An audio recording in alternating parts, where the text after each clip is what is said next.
Ya, kembali di Apa Kabar Indonesia Malam. Sekarang saya tanya ke Pak Tongam. Pak Tongam, di sini Pak Sumaryono mengatakan investasi 700 juta tapi hanya memegang sertifikat pohon ya Pak ya, kepemilikan pohon, bukanlah tanah. Ya. Itu bagaimana Pak dari segi investasi itu seperti apa? Ya, ini kan sebenarnya jual beli merupakan hubungan perdata antara penjual dan pembeli, di mana pembeli di sana memberikan sertifikat pada pohon yang dibeli tersebut. Nah, ini kami menduga ini adalah akal-akalan yang dilakukan oleh para pelaku dari perusahaan ini, karena kita lihat bahwa sertifikat ini memang tidak ada gunanya sebenarnya, bahwa kepemilikan ini bisa saja, contohnya tadi saya katakan bisa overlapping dengan yang lain, kemudian juga bisa pohon ini tidak akan hidup, kemudian atau tidak bertumbuh dengan baik sehingga tidak menghasilkan apa-apa. Jadi menurut kami memang ada dugaan penipuan yang dari awal sudah diperkirakan oleh para pelaku ini. Karena bagaimanapun juga, bagaimana kemungkinan mereka bisa memastikan keuntungan bisa mencapai 50% lebih per tahun dengan investasi yang sangat berisiko tinggi. Nah, ini yang perlu diwaspadai oleh masyarakat sebenarnya, bahwa kegiatan-kegiatan seperti ini, contohnya lahannya itu kan dipinjam dari masyarakat menurut dari perusahaan ini. Nah, apakah untuk jutaan pohon itu benar-benar ada lahannya untuk semua itu? Nah, ini juga menjadi perhatian bagi kita untuk membeli suatu investasi yang memang perlu kita lihat keasliannya atau kepastian dari lahan itu. Karena bagaimanapun juga ini kan lahan harus banyak ini, di mana-mana lahan ini. Ternyata lahan ini tidak ada. Jadi kalau menurut kami sertifikat yang diberikan untuk kepemilikan pohon ini hanya akal-akalan dari para pelaku ini. Oke, nah selain Bapak kemudian membeli pohon, sempat ada minta modal lagi, minta investasi lagi tidak dari PT GMN? Ada, saya ditawari waktu diajak jalan-jalan ke Sange, di sana ditawarkan sama saya untuk membeli mesin. Mesin itu apa gunanya? Untuk memproduksi hasil jabon yang setelah diolah itu menjadi mebel itu. Shanghai Cina maksudnya jalan-jalan ke sana itu dibiayai atau biaya sendiri? Dalam informasi pertama itu sebagai bonus karena saya membeli lahan sekitar 1 paket 1 hektar itu. Tapi setelah dihitung-hitung ternyata untuk biaya yang saya keluarkan di sana sama aja saya berangkat sendiri sebenarnya itu. Oke, selain ke Shanghai ada tempat jalan-jalan lain tidak dijanjikan? Kemana? Bukan dijanjikan, saya mengalami sendiri. Di mana? Saya ke Dubai, ke Spanyol, ke Real Madrid sama Barcelona. Nah, Pak Tongam, apakah ini juga menjadi modus dari investasi bodong? Kayaknya ini perusahaannya ini bonafit ini, punya banyak untung hingga bisa bikin jalan-jalan ini para member-membernya. Bagaimana Pak? Ya, ini merupakan bagian dari strategi pemasaran di investasi bodong sebenarnya. Ada testimoni-testimoni yang merupakan pemanis atau yang sudah berhasil dapat uang, kemudian jalan-jalan, kemudian diberikan fasilitas-fasilitas.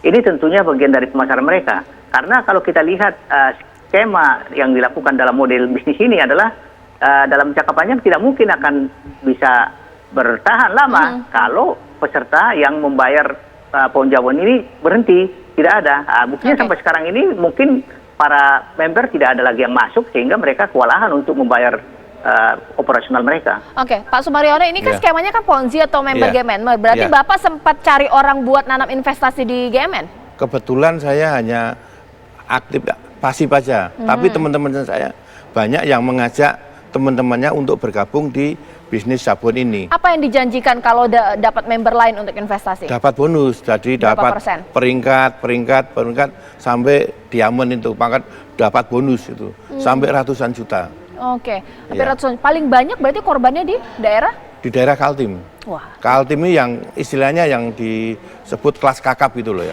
Yang investnya banyak sekali. Ya. Nah Pak, ini investornya kan nggak tanggung-tanggung loh Pak, dana yang dikeluarkan. Dari Satgas Investasi ini tidak apa ya Pak ya, sebelum banyak korbannya lebih ada upaya preventif gitu Pak, ini bagaimana?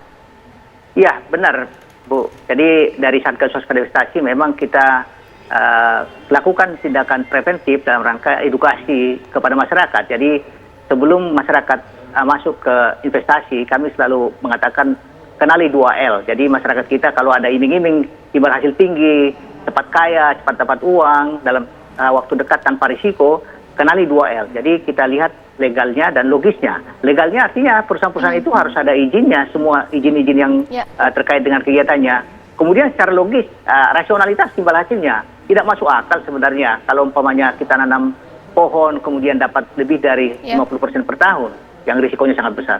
Oke. Nah, kemudian Bapak koordinasi atau komunikasi terakhir dengan owner PT GM ini seperti apa? Yakin nggak Bapak uang Bapak bisa kembali? Saya sebenarnya ragu juga, tapi karena harus menuntut hak saya sebagai penanam pohon, saya juga support sama warga Kalimantan Timur yang sudah menginvestkan. Saya datang ke Jakarta ini mensupport teman-teman yang melaporkan ke Bareskrim itu ya. Tapi karakter dari sepengetahuan Bapak ini, owner ini, seperti apa sih Pak? Apa terpikir nggak kalau bisa ternyata, kok bisa ya dia investasinya bodong gitu? Awal-awalnya saya begitu yakin dan percaya dengan Pak Wira Perdana itu, karena begitu religiusnya. Tapi ternyata setelah 5 tahun yang dijanjikan, bohong semua itu. Ya.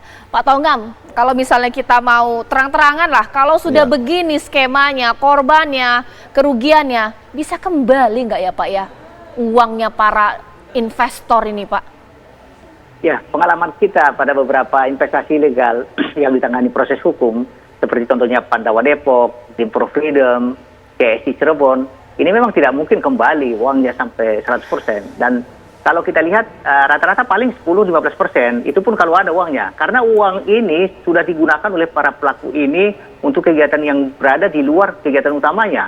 Dengan tadi juga untuk menservis pelanggan-pelanggan tertentu, seperti Bapak tadi pergi ke luar negeri. Nah, ini kan biaya yang sangat tinggi. Dari mana uangnya? Tentu dari uang perusahaan-perusahaan itu tentunya. Jadi sangat tidak mungkin kembali ya 100%, karena mereka sudah menghabiskan uang itu. Baik, Pak Tongam terima kasih banyak atas waktunya, Pak Sumaryono terima kasih atas waktunya. Tetap bahwa ini masih dalam tahap penyelidikan ke aparat kepolisian karena laporan sudah dilaporkan ke polisi. Kita tunggu sekali lagi. Kami seharusnya memang sudah berupaya untuk mengundang pihak dari owner PT GMN yakni Bapak Wira Pradana, tapi belum bisa bersama-sama saya dengan narasumber lainnya di dialog malam hari ini. Tapi tidak mengapa, kita tunggu bagaimana proses hukum akan berlanjut. Terima kasih Pak Sumaryono. Harapan saya masih ada lagi. Harapan Bapak? Harapan saya sebisa mungkin aset yang dimiliki Pak Wira Perdana dan GMN itu bisa disita untuk dibagi sama calon korban-korban ini tadi. Ya setidaknya sedikit banyak kembalilah uang mereka, tidak 100% hilang begitu ya. Bisa kembali. Baik, dan Wira Perdana bisa dipenjarakan gitu. Baik, amin amin. Terima kasih ya Pak Sumaryono.